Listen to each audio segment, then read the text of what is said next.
Cloudy Heart and her friend now live inside an elevator. Cloudy Heart and her friend tailgated into a residential building and they tricked the concierge into giving them a lift key. They then chose a lift and they now control that lift, and they are successfully squatting inside that lift.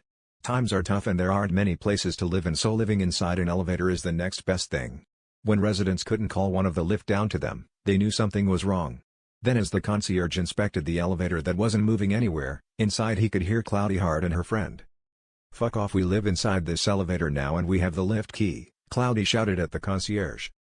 Now they did want to call the lift guy, but squatting laws will now need to be enacted, plus the lift guy did not want to be put under a situation where he could get hurt. Everyone could hear Cloudy and her friend enjoying their new home, which was inside an elevator. Nobody knew how to get them out and they knew the loopholes of squatting in places they shouldn't be going in. Then as the concierge could hear Cloudy and her friend drinking from plastic bottles and eating from plastic containers, the concierge had an idea.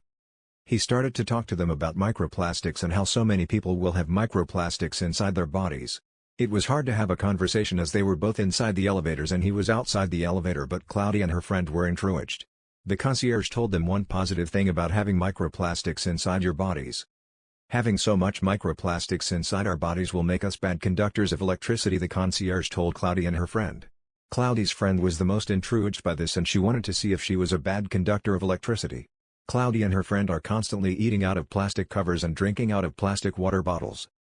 The concierge then said there is an empty apartment where you could test how bad you are at conducting electricity by bathing in bath water and putting electrical objects inside the water as well.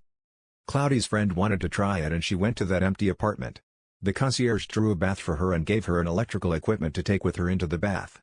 Cloudy's friend died of electrical currents going through her body. Cloudy came out of the lift crying for her friend, but the police were called and came in just in time.